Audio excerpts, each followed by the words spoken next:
শেষ করব পঞ্চগড়ের শিশু সাকিব আর তার মায়ের জীবন সংগ্রামের গল্প দিয়ে।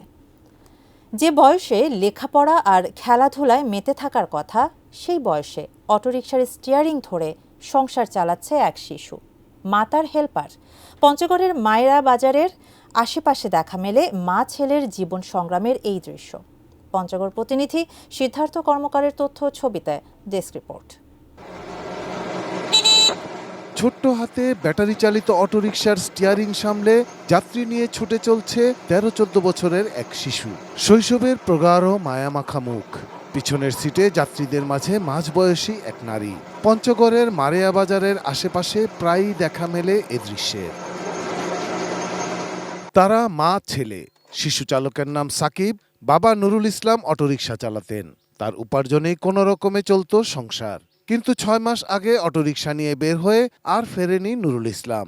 নিখোঁজের 7 দিন পর করতোয়া নদীতে মেলে তার মৃতদেহ।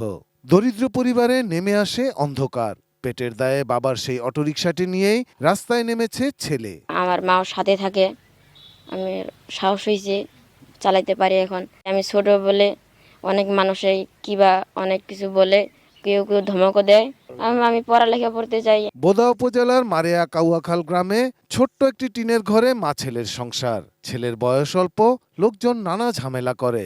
একমাত্র সন্তানের নিরাপত্তা এবং ভাড়া তোলার সহযোগিতা করতে ছেলের সঙ্গেই থাকেন মা।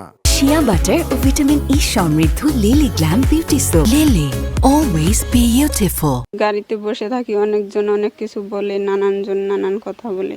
সরকারি কিছু সহযোগিতা করলে ছেলেটাকে লেখাপড়া করাইতে পারতাম, ছেলেটার ভবিষ্যৎ গড়াইতে পারতাম। অপ্রাপ্তবয়স্ক চালকের গাড়ি চালানো মারাত্মক ঝুঁকিপূর্ণ। তবে মা ছেলের জীবনের করুণ বাস্তবতা নাড়া দেয় যাত্রীদেরকেও। মমতা নিয়েই সহযাত্রী হন তারা। ছোট্ট একটা বাচ্চা লেখাপড়া বাদ দিয়ে এইভাবে অভাবের সংসারে গাড়ি চালাইতেছে, তাদের দেখে কষ্টই লাগে, দুঃখ লাগে। এই বয়সে গাড়ি না চালিয়ে স্কুলে যাওয়ার কথা ছিল, তার লেখাপড়াটাও নষ্ট হয়ে গেল। সরকার যেন তাদের পাশে দাঁড়ায়।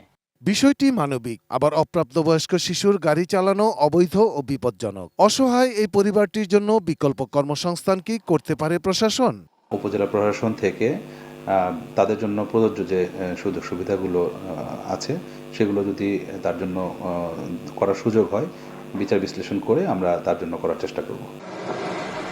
Shahidul Rana, desk report, ATN news.